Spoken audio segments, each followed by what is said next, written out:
Hello. It's been a busy day for me, so I'm very tired, but I am going to go ahead and record 11, 12, and 13. Hopefully you guys have gone through the questions that I posted last week for you on the poll everywhere. They're still posted. If you haven't gone through them, good idea to go through them.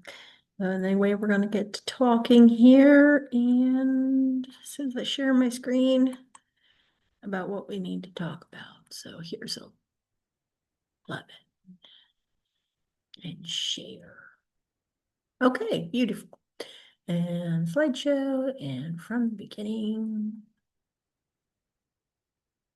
All right, and I'm going to move myself out of the way down here. So, okay. So, anger, hostility, and aggression is chapter 11. It starts to lead into some disease processes, including anxiety, PTSD, trauma, things like that, abuse. So, we'll be talking about those coming up. But first, we have to talk about the actual definitions. So, first of all, anger is normal. Everybody gets angry.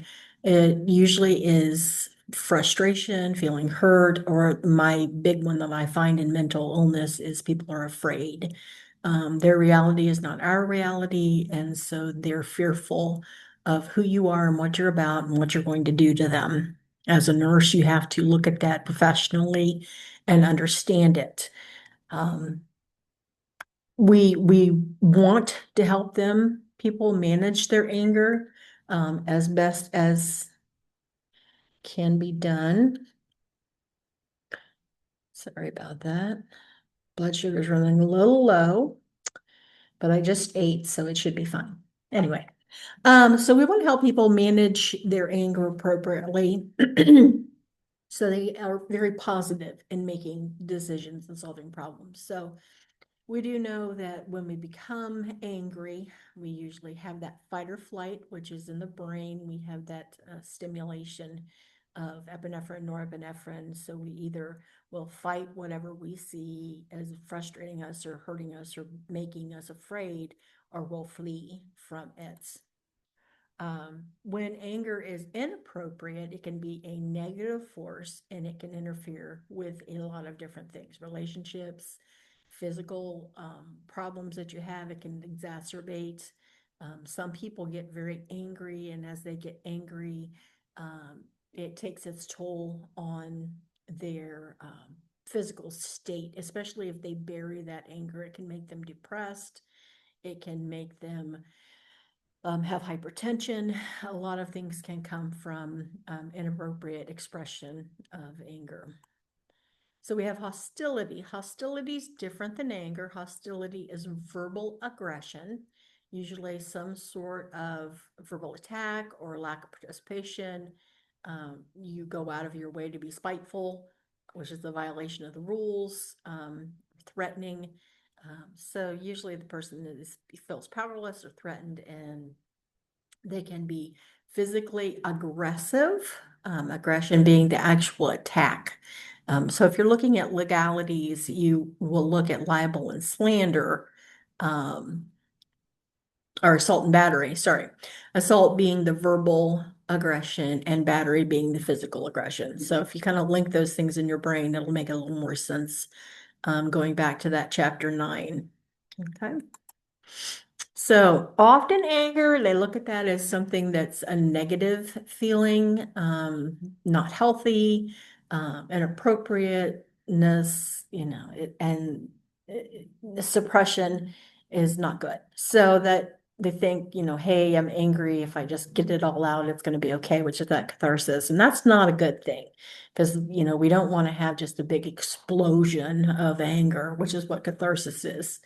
A lot of times if you can help somebody with cognitive behavioral therapy and you can talk to them and they can change the way they're thinking about that situation, it could actually get rid or dissipate the anger, and then they're going to be more likely to be successful in whatever they need to do to move through the problem. Women were famous for suppressing our anger. Hostility and crisis, this is when anger is taken and suppressed for long enough, and we have this big phase where it just bursts out of us. there's some sort of trigger that either sets us off immediately, which we see with IED, or it triggers us and then we just get shorter and shorter and shorter in the way that we handle it, or shorter responses. And that's called escalation until an actual crisis happens.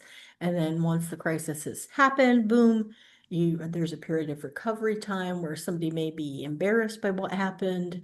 If they got angry, they shouted at you, called you some names. They may feel just feel really bad about it. That's recovery.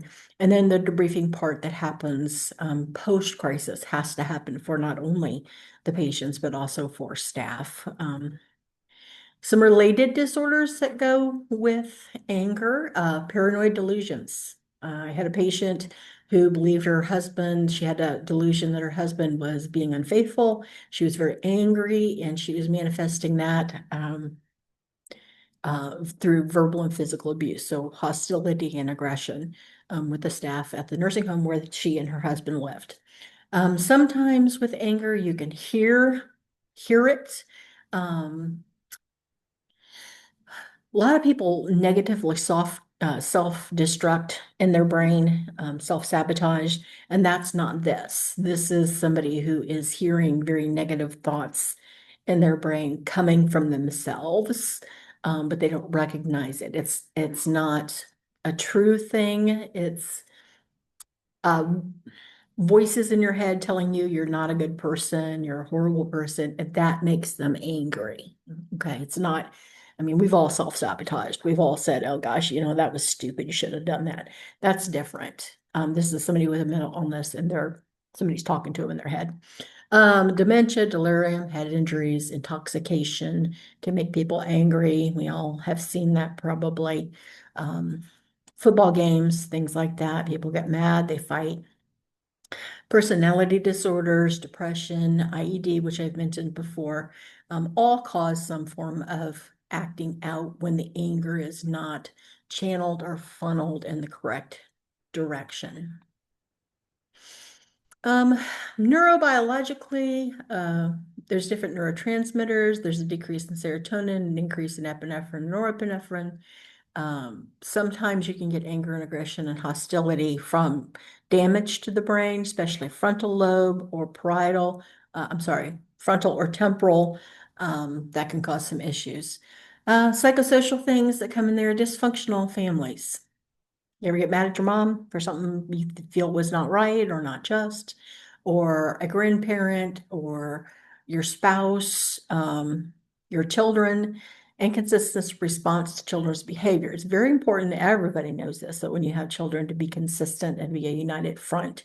So if I tell my son, hey, if you don't clean your room, I'm taking your Xbox away, it's very important that I take that Xbox away if he does not comply.